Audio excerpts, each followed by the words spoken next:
Big Bubble, Chapter 8.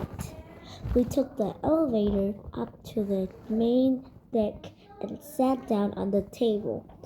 Okay, I said, where were we up to?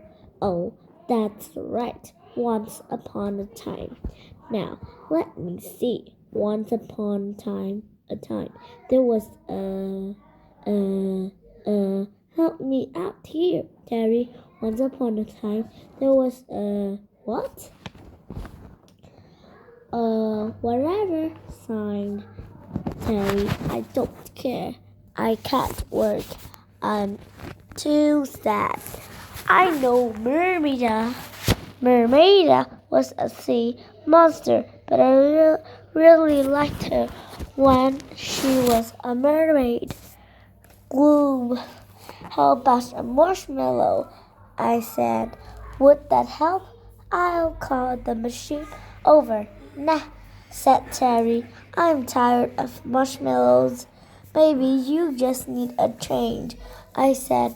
How about some popcorn? Terry shrugged. We can pop it with the lid off, I said. Terry shrugged again. Okay, I filled the popcorn maker up and turned it on. We wait and wait and wait, and just when we thought it was never going to pop, suddenly it did. We ran around and caught as much of it in our mouth as we could until we couldn't eat anymore. That was a great idea, Andy, said Terry. But no, I'm really thirsty. Some lemonade will fix that, I said. I'll start the fountain. Did I mention that we have a lemonade fountain? Well, we do. It's just like a regular fountain, but instead of water, it has lemonade. Any flavor you want, as long as it's red, orange, lemon, coca, or tutti frutti, which is all the flavors mixed together. We sat in the lemonade fountain for a long time. And when I say a long time, I mean probably a lot longer than we really should have. Brr. Oops, excuse me, said Terry, covering his mouth with his hand. But before I could excuse him, I brrr even louder. No, excuse me, I said. No, excuse me, I said it. Terry burped again, even louder this time. Well, you certainly sound like you're feeling better, I said. Much better, said Terry. All I need now is some bubble gum. He climbed out of the lemonade fountain, went over to the bubblegum dispenser, reeled off a long strip, and shoved it all into his mouth. Chew, chomp. That's good, Terry mumbled as he chewed. Hey, I've got a great idea. Andy, watch this. Terry chewed and burped. Burped and burped and chewed. And blew a burp. And burp and blew. Burp, burp, burp, burp, burp. Until he had blown the biggest bubble I have ever seen. The bubble was so big that I couldn't even see Terry anymore. That's enough, I said. It's getting too big. But Terry couldn't hear me, and the reason for that was because the bubble had become so big that it has completely surrounded him. He was inside his own burp gas filled bubble gum. Bubble. Hey, this is really fun, said Terry as he floated around in his bubble. Be careful, I said.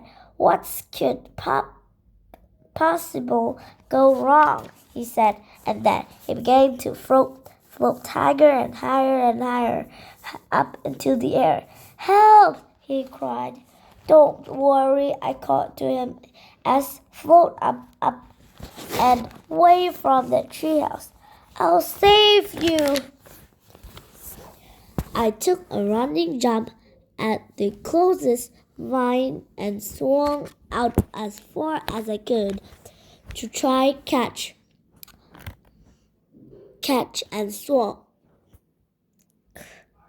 the bubble.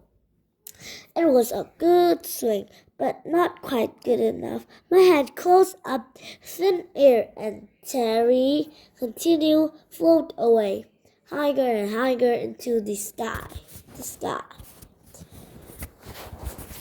There was only one thing to do. I grabbed my golf club and raced up to the observation deck. I figured now would be a great time to work on my gold swing and, of course, to try the pop Terry bubble at the same time. I gave it my best shot, but I didn't have any luck on my first attempt, or on my second, or even on my third. Thunk, donk, thunk, thunk, thunk. But my fourth attempt was a bullseye. The bubble burst, which was both good and bad. Good because Terry was no longer trapped in a bubble full of burp gas, but bad because now he was pummeling toward the ground without a parachute or even a crash helmet. Burp! Luckily, however, the marshmallow machine seemed to know just what to do. It began firing marshmallow at supersonic speed, and within moments there was a giant pillow of marshmallows on the ground, directly below Terry. He landed right in the middle and bounced many times before finally coming to rest. It looked kind of fun. Well, a lot of fun, actually. I helped Terry out of the marshmallow pile and dusted him off. That was the best fun ever, he said with a big grin. You should try it. I would, I said, but we've got a book to write, remember? Oh, yeah, said Terry. I forgot. We sat down on the table. So, where were we up to? I said, once upon a time. I think, said Terry. Very funny. Very funny, I said. Now, let me see. Once upon a time, there was a what? Finger, said Terry. Finger? I said. Yes, said Terry. What? Don't we put your beginning and my drawing together, you know? Like once upon a time, there was a finger, but let's not make it an ordinary finger. Let's make it a super finger like this. Chapter 9. The Adventure of Super Finger. Once upon a time, there was a finger, but it was no ordinary finger. It was a super finger. Super finger is my name. Solving problem recurrently. Finger-based solution is my game. What's that in the sky? It is a rude finger. It is a thumb. No, it's super finger. Super finger. Help the helpless. Drought, I've never get this packet tied. If only I had an extra finger. I'll help you solve this naughty problem. Thanks, Finger. Super Finger helped the last. It's no use, we'll never find our way outward to last. Thanks, the exit is this way. Thanks for pointing us in the right direction, Super Finger. Super Finger even helped those whose nostrils were blocked. If only my finger was a bit longer, I would be able to get this annoying obstruction out of my nose. Yum! Don't worry, I'll have you breathing freely in no time. Thanks, Super Finger. Everybody loved Super Finger. World favorite superhero word. Slim Boy. Third. Pinky Super Finger. Faithful sidekick. 2. Second. Super Finger. First. We love you, Super Finger. We love you too, Pinky. Wow. One day, Super Finger was out looking for new problems. Recurrently finger-based solution when he heard an outdoor rock concert. That's a pretty loud concert.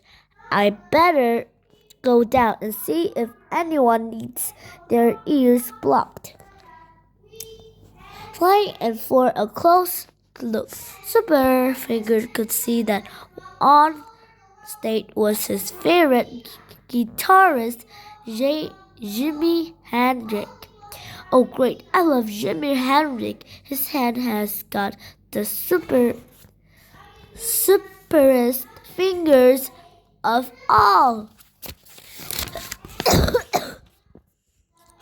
But as he walked, Super Finger noticed that Jimmy was in trouble.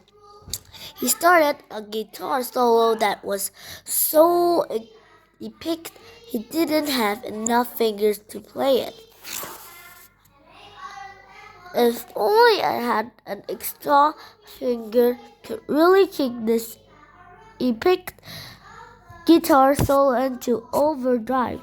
This looks like a job for Super Finger. Super Finger flew onto the stage and launched himself head first at the time fretboard of Jimmy's guitar. There you go, Jimmy. I think these are the notes you were searching for. Thanks, Super Finger. It's an honor to play with you. The crowd went wild. Go, Super Finger! Super Finger and Jimmy ended up jamming for the rest of the day and well into the night, and everybody agreed it was the best concert ever in the history of the entire world. You rock, Super Finger, faithful, thoughtful sidekick, Pinky on tambourine. So do you, Jimmy. You too, Pinky. Well, yeah, goodbye.